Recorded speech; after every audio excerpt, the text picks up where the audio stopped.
as the entrepreneur, as the business owner, as the creative, need to be the ones that are guiding the experience for our clients. And if we're order takers, if we're bending over backwards for them, if we're reacting to them, there's no room left for us to say, okay, here's what I would suggest we do next. And here's the next step. And next we're going to do this. And if you don't have the space to do that, then you're always going to be an order taker, and you're always going to be at the mercy and at the beck and call of your client. Welcome to episode 103 of the Studio Sherpas podcast, where our number one goal is to help you grow your video business. My name is Bryan Caporicci, and I am your host. Bryan Caporicci is the lead content creator at sproutingphotographer.com, and he is the host of the Sprouting Photographer podcast. He teaches workshops across North America, including industry-leading conventions and conferences such as WPPI, Shutterfest, and Canada Photo Convention. Dudes, this guy is on fire and has some amazing business experience that is super enlightening. You guys are going to love it. Today's episode is all about what people are buying when they're looking for video, and it's not what you think. It's not the thing that you make. The thing that you make is not the thing that people are buying. We also talk about feast or famine. Is the slow season avoidable? Big question. And then finally, one of the most common mistakes that creative entrepreneurs make and how to avoid doing the same. I think your big takeaway from this episode is really just going to be another big reminder that if you want to keep doing this work, if you really think that you're supposed to be making films, you've got to be taking your business seriously. And there are some very practical things from this episode that you can be doing that will help you become more than just a freelancer, but a business owner that's creating kick-butt films and isn't struggling in all of the day-to-day business operations that come with this territory. So here we go, Bryan Caporicci from Sprout Studio.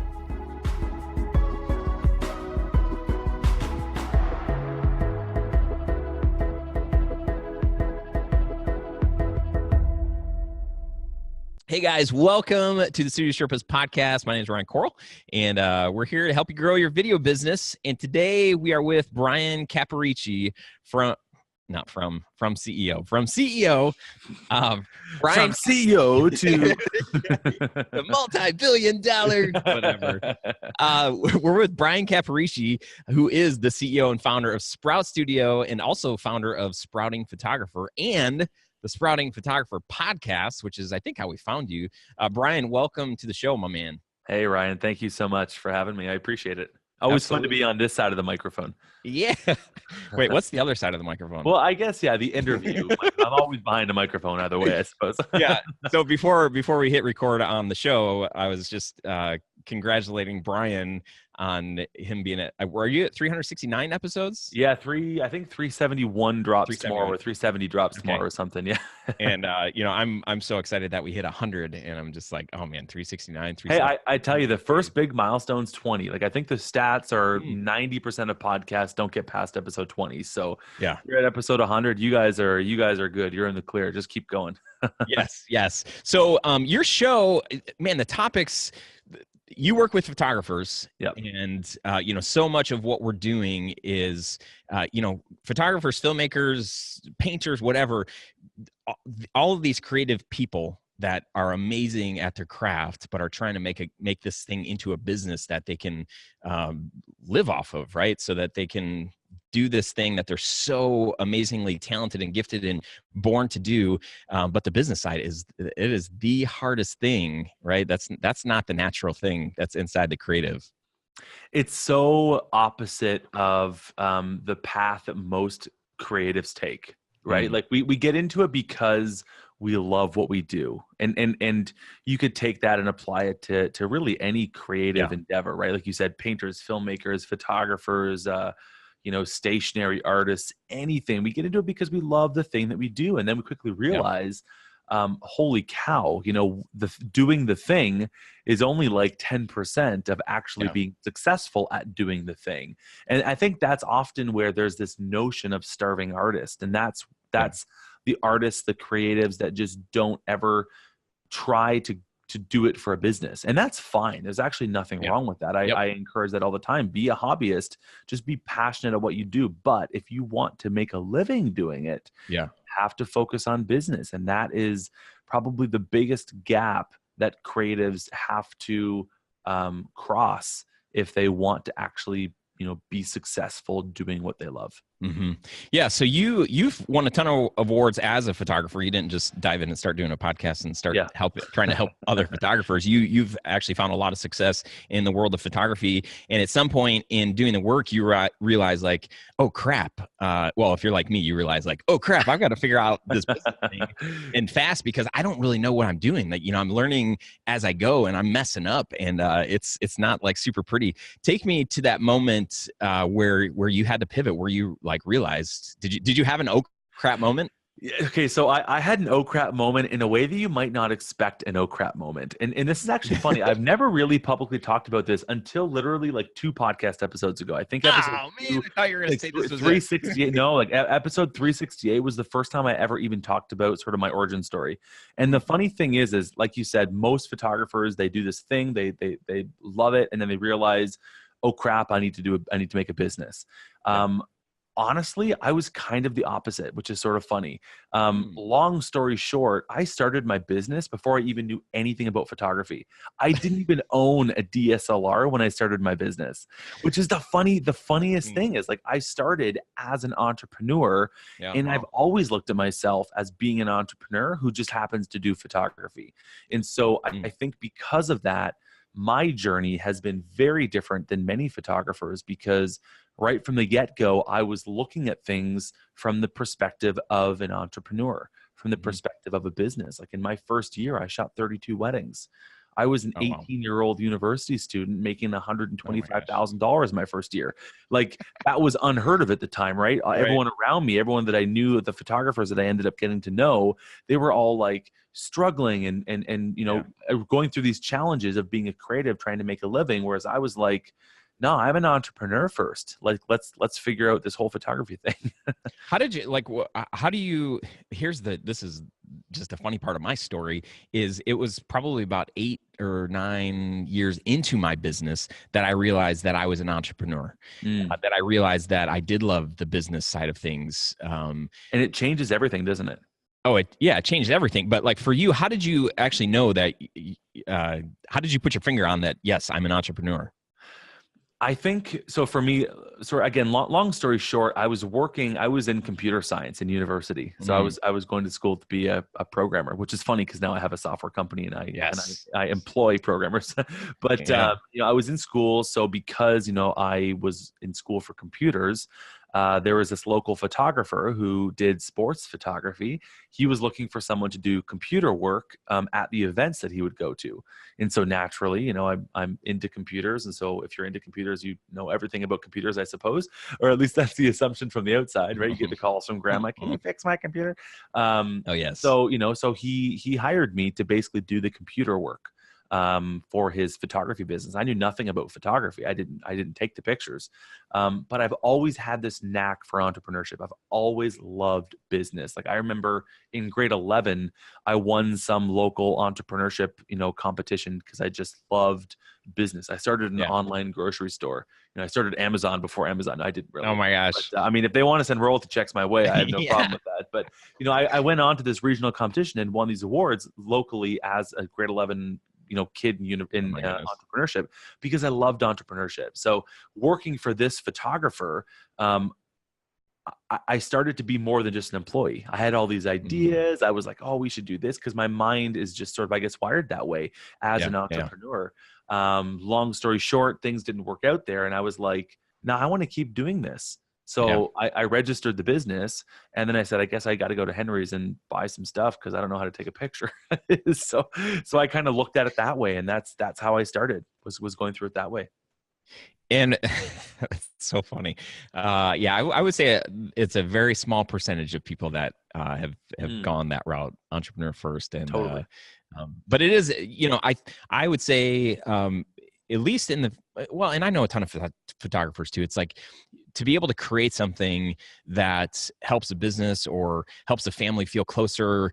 It's like one of the best feelings to know that we made that, we did that, we helped create that experience for somebody. So I'm sure that it didn't take long once you were in the business to realize like, oh my gosh, this is like out of all the businesses that you could choose, like, wow, what a fascinating one to be able to land on. It's so true. I mean, I got into it initially because, I saw this opportunity as an entrepreneur. Ryan, I quickly fell in love with photography. I mean, like today, Mhm. I love photography. I really have a passion for the art, the Yeah. creative side of it.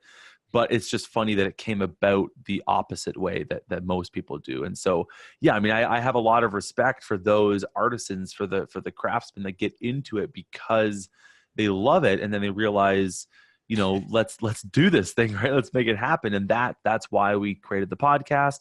That's why I teach at conferences. It's why we built Sprout Studio, because we recognized this massive need for creatives who need guidance in being an Mhm. entrepreneur. Yeah. I've had photographers on in the past just because there is so much crossover in how we work with clients and what we're creating, the experiences that we're creating. So I imagine there's just a lot. Not I imagine. I know for sure that there's so much Yeah. crossover here. So Yeah. when I ask these questions, people that are listening, it's not like, oh well, this doesn't relate, because yes, this does relate. So when you in your chats with entrepreneurs, creative entrepreneurs, what are some of the common mistakes that you see people making? Yeah, I want to. I'll back up there in a second and say I do want to underscore exactly what you just said, Ryan. Like, business is business, and whether you're doing filmmaking for a living, or whether you're making pictures for a living, or you're building software for a living, like whatever it is, the basics of business are still the basics of business. Right. There's going to be small Yeah. nuances from one industry to the next, but I do really kind of agree and emphasize exactly what you said, where these business basics will work for anyone, and that's why Mhm. I've gone and taught filmmakers. I've taught other people in the wedding industry that have nothing to do with photography, because the basics of business, if you Yeah. look at marketing, if you look at branding, if you look at pricing, if you look at customer experience design, it's all the same thing regardless Mhm. of what you're Mhm. doing. How you do it might be a little different, and what you're selling might be a little bit different, but business is business. And I would say, now to go back to the question, one of the biggest mistakes that I see creatives making is where they make the assumption that the thing they're making is what people are buying. Mm. That's the biggest mistake, and I Yeah. see it in every industry. Everything down to, like, we just finished moving houses. We just finished gutting our new place top to bottom, and we bought new flooring. And I saw the exact same mistakes in the flooring industry, where Mm. these folks thought they were selling floors, and they're not. They're not. You're not selling the thing that you do. You're selling what it says about a person. You're selling how it impacts their lives. You're selling the emotional benefit that they can get out of it. You're selling the end product, and you're selling who you help your clients become and what you help them do, more than you are the actual thing that you're making for them. Mm. Yeah, that's really good. To take that one step further, a lot of people will just rely on that thing that they're selling to Mm. sell and hope that that sells itself for them, when there is just so much more. I mean, think of the way that you buy stuff. Like, you don't just buy. We just had our hardwood floors done, and I'll never hire these guys again because the experience has been terrible. Yeah. If they would have said when they first started, "Hey, here's the time frame. This is when you should expect to be in," we have gotten pushed back like 3 different times. And then to the fact where today is the day. This morning was the morning that we were supposed to be back in the house. And then we got a message yesterday that said, you know what, actually tomorrow night. And I said to my wife, I'm like, when does this end? Like, when do we actually get to go home? Creating expectations, creating that experience is it's so much more than the final product, because every time I look at that floor, at least for the first couple of weeks, I'm going to be like, I mean, it's, gorgeous, Yeah. but what it took to get there was just like, ah. And So, so I, so it's go it's ahead. interesting because that point, exactly what you just said, is underscored 100 times in our industries, Ryan. Like in Yeah. filmmaking, and in those industries where what you're making is a part of the experience. It is so important, because a video that you make for someone, a short film, a documentary, a wedding video, or pictures in my case, When someone looks at that, they are immediately transported back to the moment when it was created. It's like I often use the analogy, even in talking with clients of mine. I say, think about a song that you used to listen to when you were perhaps a teenager, right? I think Backstreet Boys, think Spice Girls, like whatever, right? In my generation anyways. So I say, think back to that. And I say, if you were to play one of those songs right now, and sometimes I'll even pull it up on YouTube and play it, I say, I'm willing to bet that you're almost in a way transported in time. Oh my gosh, back to that time of your life. Like you remember the friends you used to hang out with and where you lived at the time. You play Everything I Do by Bryan Adams, fellow Canadian. Yeah. 8th grade, Chris Ison, there we are. And I'm just like, oh, my heart's just melting. You're there, right? Not anymore, right? But sure. Yeah. But I'm right there. It's a window, right? It's a window into the past. And I say that photography and video are very much the same way. If you look at a family picture, if you look at a video, if you look at whatever, you not only are living that on the surface and watching and enjoying that thing, but you remember when that was made. And that is why the experience that we create is so important, because you might make the most unbelievable film. You might be the best photographer. You might be the best cinematographer. But if you're not giving an unbelievable customer experience, if you're not making them feel amazing through it, they're always going to remember how they felt. And that is so important for the experience. I could not agree more. And, one thing I forgot to mention, well, I guess I didn't really forget because here I am mentioning it. I feel like the Sprout Photographer website, that the experience of your website, it is awesome. Thank you. It's the messaging is super clear. The way people can get plugged in is super clear. I'm so jealous. I'm looking at it, I'm like, oh my gosh.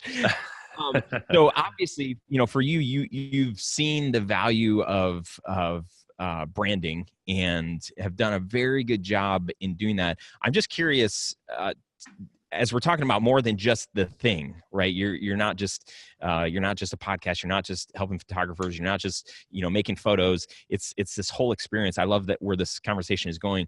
Talk to me a little bit about, like, have you done all of your branding on your own? Have you brought in people to help you? Has it been a mix of both? Because as I scroll through the site, I'm like, man, this is so good. There's no way I would be able to come up with how smart this is all laid out and how pretty it is.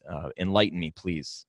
Yeah. So from a strategic standpoint, thank you. First of all, but from a strategic standpoint, yes, it's all spearheaded by me. From I guess an execution standpoint, I have a designer on staff who's done the actual WordPress work or the brand style guides and things like that. So I've had help on the execution of it, but certainly the strategy, the direction, the messaging, and all that. That's been all me for sure. So one of the things that I've talked about in the past is when, and I have a friend right now who she's launched a new business, and she devoted so much time to building out her website, and she sent it to me. She's so excited, and I look at it and I'm just like, oh. But I can't, there's no room for me to give her any feedback because she has invested so much. And so I've just said, I experienced this early on, where I designed my logo, I came up with my name, I built my website, I learned how to do all of that stuff. And then fast forward 14 years and I'm like, there's no way, it makes zero sense for me to spend my time and energy on those things. I can do them, but I can't do them as well as the experts. You have a skill and a gift in doing that. So you didn't really say what I wanted you to say. I was hoping you were going to say there's no way I could have done that. But you're kind of, again, well, I mean, the thing is at the core, I'm a marketer.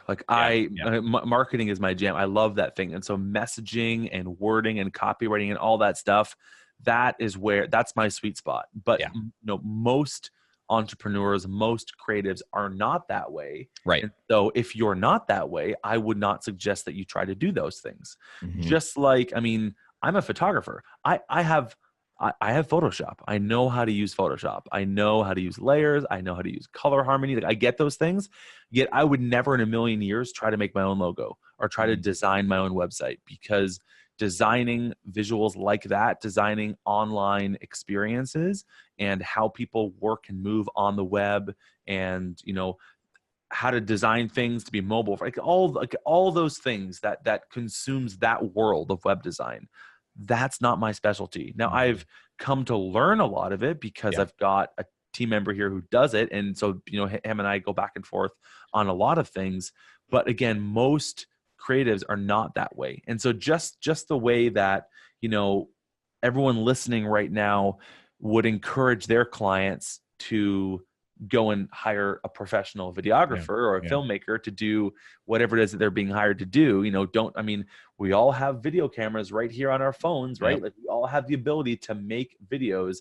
iMovie comes with every iMac, you know, Windows Movie Maker, I think, comes with every Windows machine.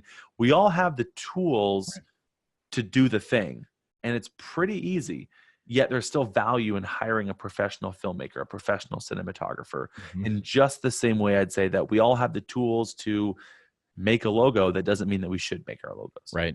Well, and it's tied to that whole idea of, you know, it's the whole experience. People aren't just buying that thing. So what you might not realize is that that logo that you created, it might be fine. It might look fine, but who's your intended audience? And does that vibe with them? You know, you might like it from a, like, yeah, it just looks cool.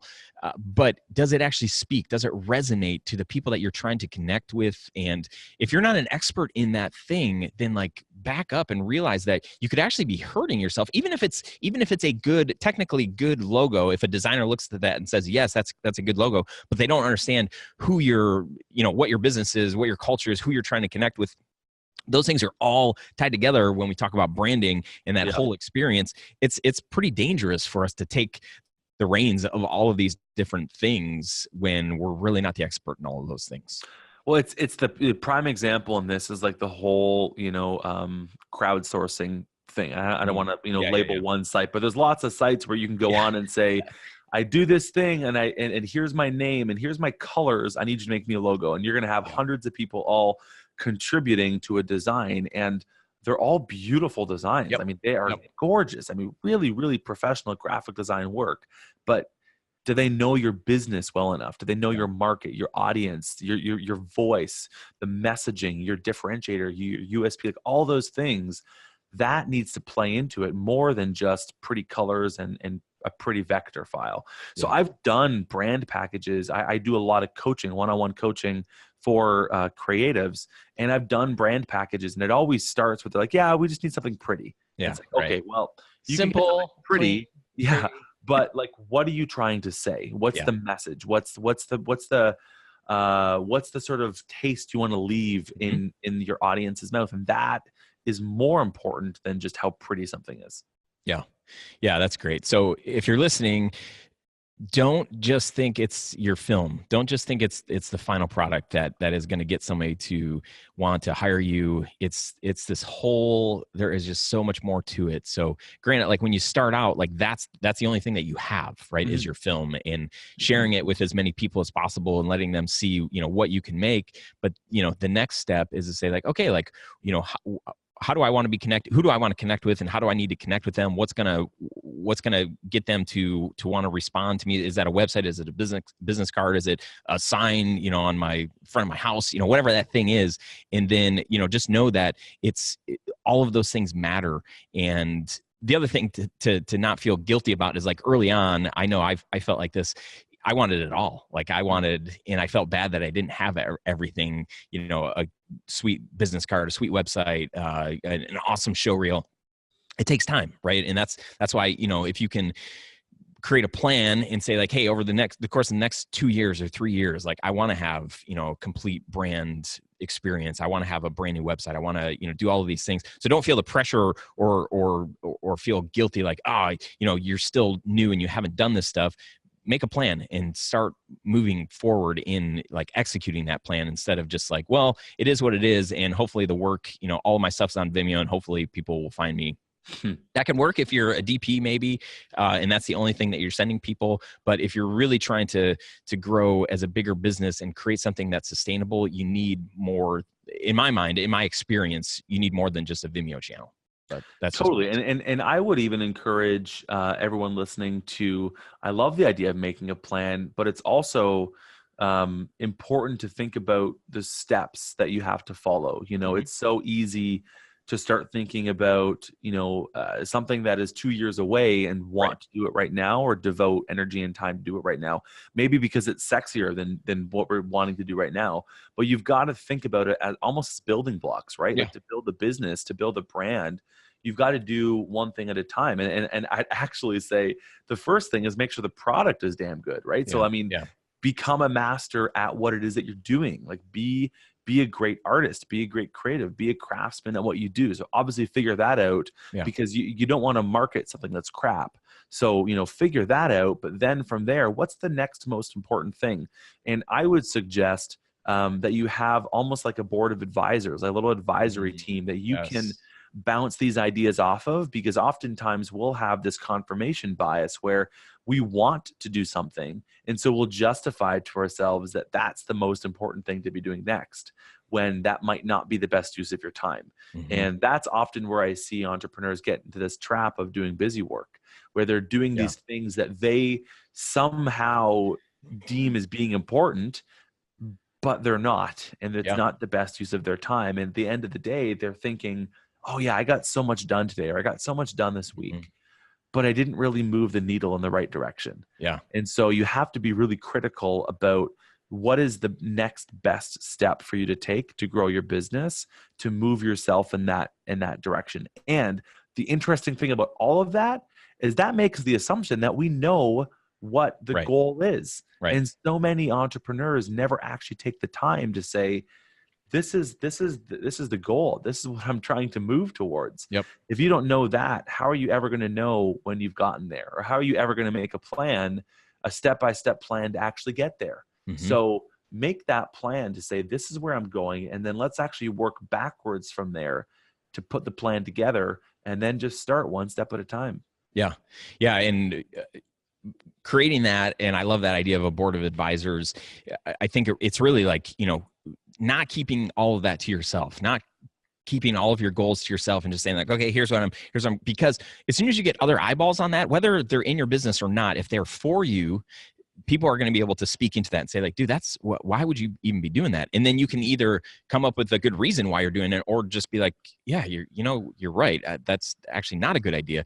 We have spent early on in my business, the first 3 years of my business, I had a board of advisors that I would meet with once a year. I would have them over. I would buy dinner, PF Chang's, and we'd sit in the basement of my house, and these guys would just speak into, I would kind of share, what we've done for the past year, the direction that I wanted to go, and just kind of open the floor to let them, not to let them pat me on the back and say, great job. I wanted to figure out how to make this thing work and to keep working. And the only way to do that is to like share it and to open up. And ever since I started, I've always surrounded myself with other people that can speak into my business, speak into my life. I'm in a business, like a CEO group currently with 6 other CEOs of totally different businesses. But, I got to share last month about, I've wanted to hire a salesperson for the past like 5 years, and I haven't done it. I've used one of our guys, John. He's helped out with sales in the past, but I want somebody that's what they're doing. And so they gave me, I spent 15 minutes kind of sharing all the things that I've done, our sales process, and then they got to make some observations and then challenge me, and it was so good. I left that conversation so fired up, and finally like, oh my gosh, the way that I've been approaching finding a salesperson is completely wrong. I've been in business for 14 years, and I was telling my father-in-law this the other day. I'm like, I can't believe it took 14 years to finally figure out that I've been doing this completely wrong. And this new plan and direction I'm so excited about, and there's no way I would have done it on my own, because I've been doing it for 14 years, and I'm still like, I've surrounded myself with people that can speak into my business. This has never come up as a topic of conversation, but as soon as it did, it was like, oh, there's a solution, and a way better solution than what I've been doing. Yep.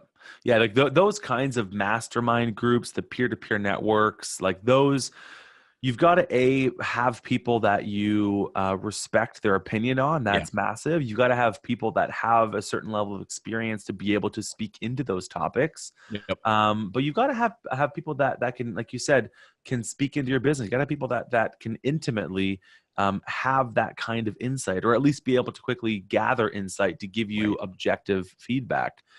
It should not be. I totally agree. It should not be a pat on the back session.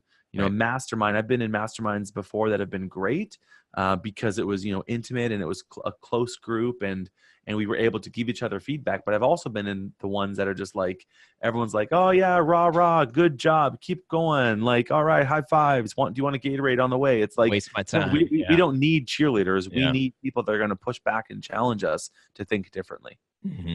Yeah, that's really good. Well, one of the things I wanted to talk about, I saw a recent episode, and it's just so timely because these are the conversations that we're having. It's cold in Michigan. It's super cold in my studio right now. I don't know how to fix the heat in here. And traditionally, November, December, January, February, those are pretty slow months. January, things start to pick up when everybody gets back to work and says like, okay, Q1, we've got new budgets and we're ready to do some stuff. But even at that point, those projects take 2, 3, 4, 5, 6 weeks to get going. So this is a slow time for a lot of people. And this idea of feast or famine, is feast or famine avoidable? And in your mind, like, if so, how? Answer all of our questions. Yeah, totally. So there's a couple ways to look at it. One can be to appreciate the feast or famine, because for a lot of folks, after you go through a busy season, which I know for photographers right now, we're kind of going through that busy season. We're kind of wrapping up fall sessions, getting ready for Christmas, that sort of thing. And then come the new year, things slow down. For filmmakers, that might be pushed forward a little bit. So for some of us, it's like, oh yeah, it's like not necessarily famine, but I might classify that as a break and be like, that's good. I'm totally cool to have a month of just some, chill time, let's focus on some systems. Let's look at, some things I want to improve for next year. Like that might be fine. So in that case, let's lean into the feast or famine model. Let's appreciate the sort of seasonality of our businesses and make use of our time in the off season. That's one way to look at it. The other way to look at it is, if you want to not have that famine season and not have the heavy seasonality that comes with our businesses, then you have to be marketing 2, 3, 4 months before that famine comes, which often falls in that season of feast. That's what, in that podcast, we basically said, hey, photographers, right now, you're in the busy season. Let's start marketing to get more clients. And we got photographers that are like, I'm not going to market to get more clients right now. I'm like swamped. I couldn't handle more clients right now. But you have to realize that marketing always has this sort of half-life. It always has this delay. What you market and message and do now, you might not see the effects of that for another 2, 3, 4 months. And so if you want to be increasing and sort of leveling out that valley in 2, 3, 4 months, you need to be doing something about it right now. So that's where I say, there's kind of 2 ways to look at it. One is just to appreciate the break and give yourself some CEO time in that break and make some changes and work on your strategy. Or if you don't want that break and you don't want that pause, then you got to be marketing a few months ahead of time so that you can build up your business in that off season. Yeah. And some people don't have the ability to be able to stop, right? It's like when we say famine, it's like, and I remember we've had plenty of seasons like that where it was like, I can't not work. Like I have to figure out how to make money because I can't pay the bills unless I'm doing that. So, to have that, like, oh yeah, I'm just going to take some CEO time and focus on marketing. We've had those seasons too. And those are amazing, where you can like breathe and be like, okay, we're going to catch our breath and we're going to see. It's interesting though, Ryan, because that mindset of like, oh, I need the money in the off season. I get that, right? Like I've certainly felt that. And I know photographers feel that too. My encouragement on that is that's very, very reactionary thinking.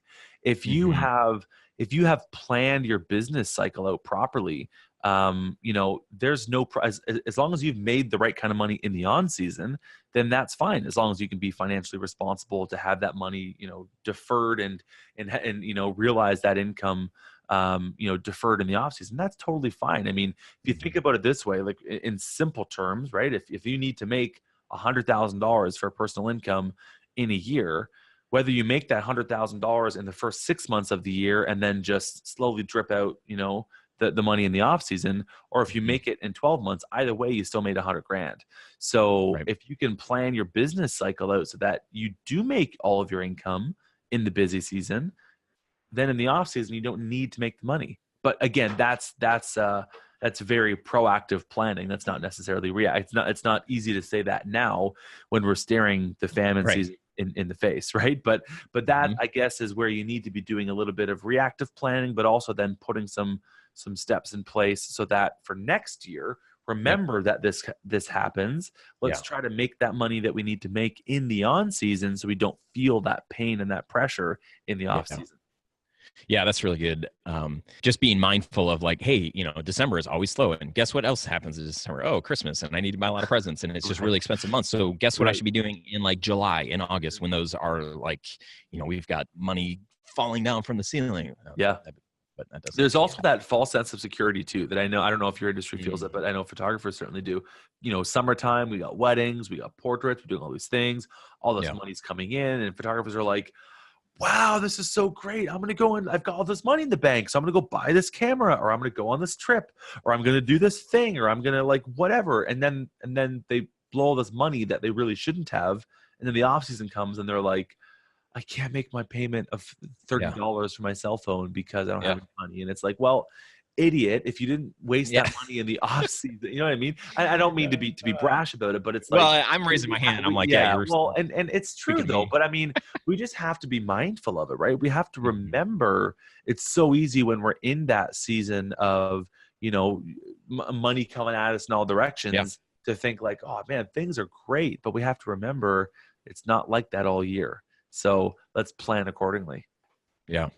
I think the idea of marketing in the off season, or I'm not marketing when it's busy, is like, it's a little stressful to think about doing that. But what's nice about doing that, you said it, a lot of times those conversations, it takes months before they turn into something. Well, even if they don't, if somebody comes right back and says like, hey, I saw I got your email and you guys are doing this new thing, we'd love to hire you, but you're in the busiest time of your life, you could just say like, hey, awesome.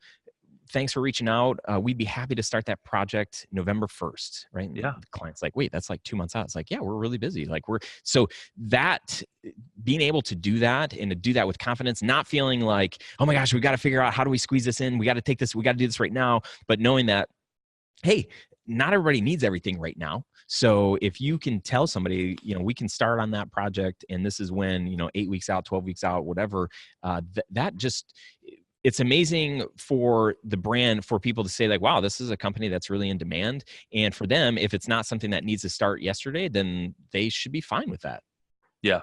There's so much truth in that. There's so many psychological things that are going on in that model, because if we start getting and a lot of creatives get this way, if we get into the mindset where we need the business, that desperation comes through when you're talking to your clients, and all of a sudden they have the power in the relationship, and now them giving you the business is a favor for you, and you've got to bend over backwards, and that just starts the relationship in the wrong direction, and you're never going to get out of that cycle if you're bending over backwards for your clients. Yeah. If you can, create, and I don't say this in a tacticky way to say like, you need to create scarcity in your business, but there's an element of, if you're having that inquiry when you're in the middle of the busy season, you say, gosh, that's great. Like, I would absolutely love to work with you. Like, never lose that passion. Yeah. I'd love to work with you. We're currently booking projects 8 to 12 weeks out. So why don't we plan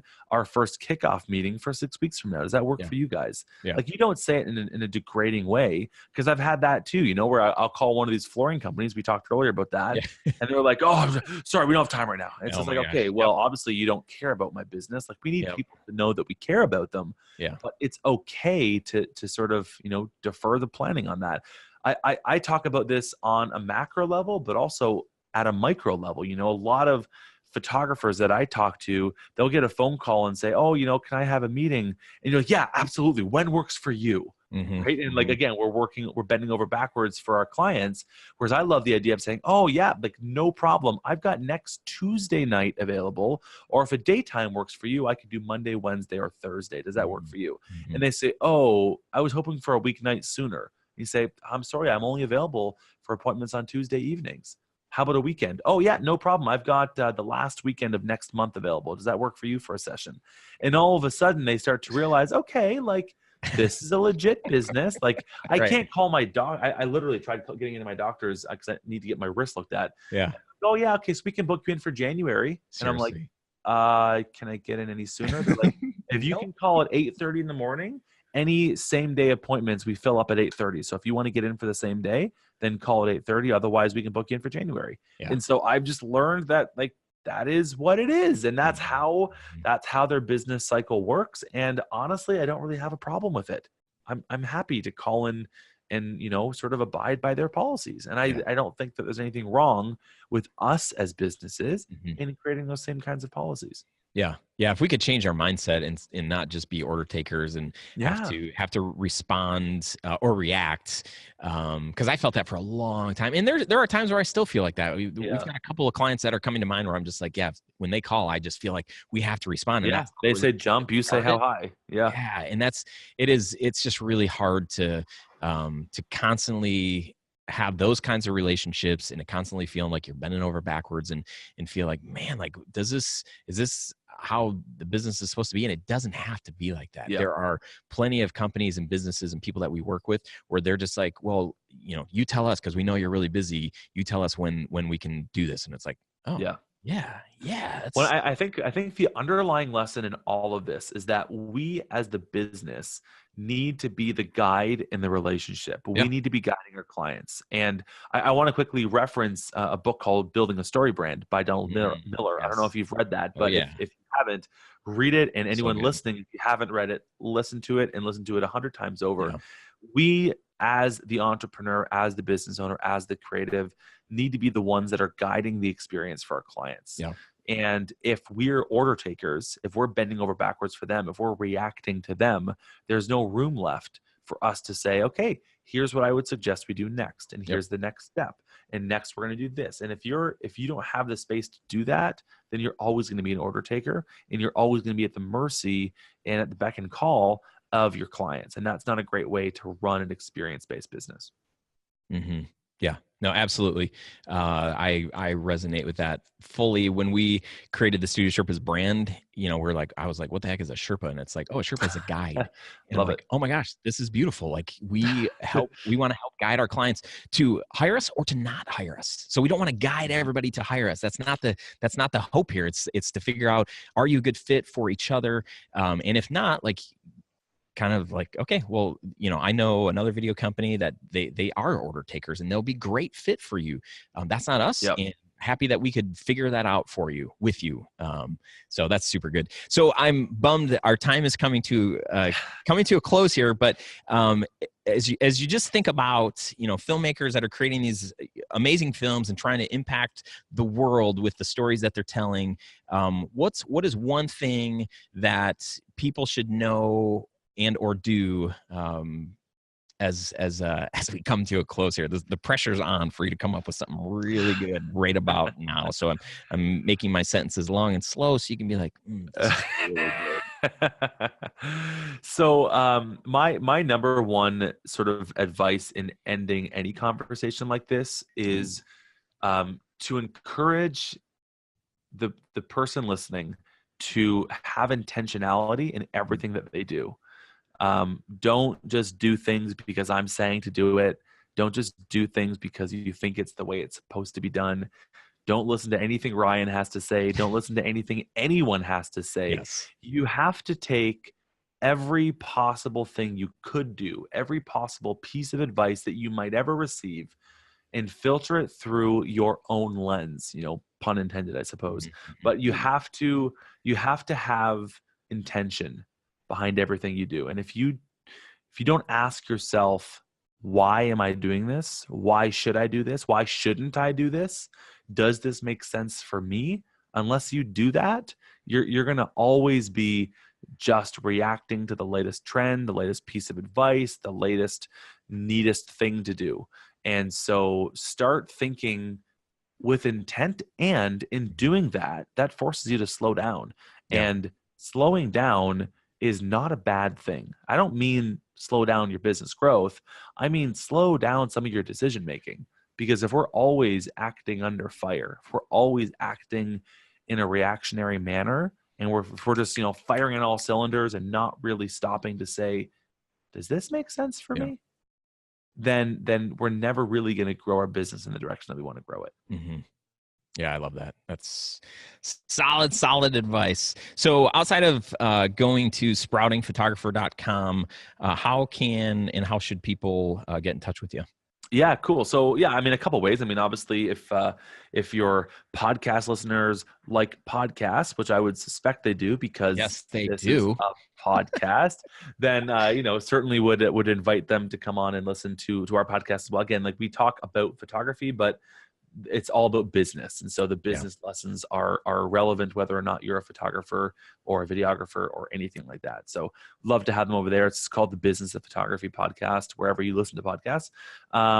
We actually have a fair number, believe it or not, of filmmakers and videographers who use Sprout Studio. So if your listeners are looking for a tool to help them run the business, to help them do invoicing and contracts and all those kinds of client management type things to give a better experience, then they might want to consider something like that. So they can just go to getsproutsstudio.com. But otherwise, come find me, Bryan Caporicci, on all the social medias, and happy to connect and happy to talk.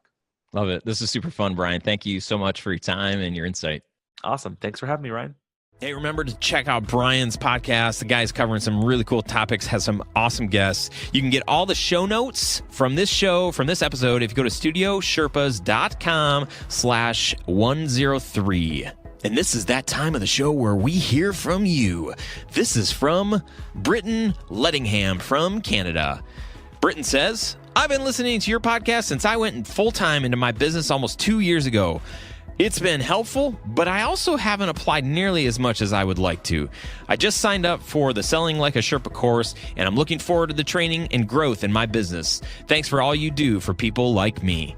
Britton, thank you so much for taking time out, and welcome to the course. If you're looking to dive more into your business and you need some business training, you don't like selling, you don't like marketing, you're not sure how to do it better, you can find out a lot more about how we do that if you go to studiosherpas.com/training. We have a course that you can invest time and money into that will help you be better at that stuff. And we also offer a 30-day money-back guarantee, so there's really not that big of a risk for you to see if this is something that would be a good fit for you in your business.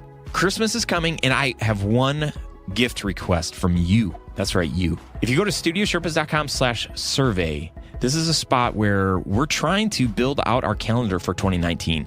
Topics, speakers, who do you want to hear from? What do you want to hear about? This show is for you. And the best way for this show to be super relevant for you is to go to that URL, studiosherpas.com/survey, and tell us exactly that stuff. What do you want to hear? Who do you want to hear from? Please do that. That would be an awesome Christmas gift for me, from you to me. It doesn't even cost you any money, just a few minutes of your time. So do that, and I would be super, super grateful. And this show will be even more relevant to you, the one we make it for. Next week on the show, we've got Anisha Collins from Learn with AC. She is helping businesses grow through video marketing, and she's going to show you how a lot of us are missing out by not thinking out of the box.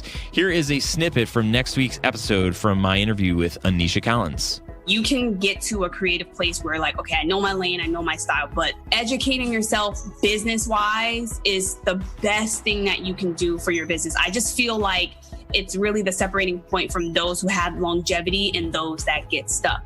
All right, the weeks are winding down. It's almost the end of 2018. It is time to just get stuff done so that we can start 2019 with a clean slate and just do bigger and better things for next year. That's my hope for you. I'm on this journey with you. So let's do this. Keep on climbing, my fellow Sherpas, and talk to you next week. Does that sound good? All right.